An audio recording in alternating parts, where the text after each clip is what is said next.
ପିଲାମାନେ ତୁମ ସବିତା କ୍ଲାसेस ରେ ସ୍ୱାଗତ। ଆଜି ଚାଲ ଆମେ ପଢିବା ସାହିତ୍ୟର ବ୍ୟାକରଣ ପାଠ।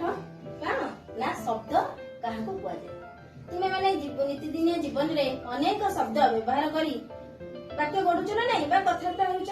ସେଇ ଶବ୍ଦ ଆମେ କାହାକୁ କହିବା ନା ଏକ ବା ଏକାଧିକ ଅକ୍ଷର ମିଶି କୌଣସି ଅର୍ଥ ପ୍ରକାଶ କରୁଥିଲେ ତାକୁ ଶବ୍ଦ କହନ୍ତି। ମାନେ ଉଦାହରଣ କଣ ନା ସୀତା, ଗଛ, କରତ, ଯା, ଆ, ଖା ଏପରି ଅନେକ। ସେପରି ଆଉ କଣ କହିବା ନା ଯଦି ଏକ ବା ଏକାଧିକ ଶବ୍ଦ ମିଶିକି କୌଣସି ଅର୍ଥ ପ୍ରକାଶ କରିବ ନାହିଁ ତାକୁ ଆମେ ଶବ୍ଦ କହିପାରିବା ନାହିଁ। ଯେମିତି ଜଣେ କହିବ ଧକଜ, ଆଉ କଣ ବକଜ, କଣ ନା ଏଇପରି ଅନେକ ଯୋଉଟାକି ଅର୍ଥ ତାର କିଛି ନଥିବ।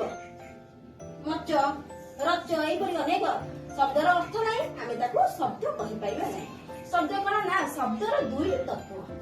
ଏପରି କଣ ନା ଅର୍ଥ ତତ୍ତ୍ୱ, ଦୁଇଟା ହଉଛି ସମ୍ବନ୍ଧ ତତ୍ତ୍ୱ। ଅର୍ଥ ଶବ୍ଦର ଆତ୍ମା ସ୍ୱରୂପ, ଯେମିତି ଆତ୍ମା ଶରୀରରେ ନଥିଲେ ତାର କୌଣସି ଅର୍ଥ କିଛି ନଥାଏ, ସେହିପରି ଅର୍ଥ ପ୍ରକାଶ କରୁନଥିଲେ ଅକ୍ଷର ସମୂହ ଶବ୍ଦ ପଦବାଚ୍ୟ ହୁଅନ୍ତି ନାହିଁ। ହେଲେ ବି ଆମେ ନେକ୍ସଟ କ୍ଲାସରେ ପଢିବା ପଦ କାହାକୁ କୁହନ୍ତି।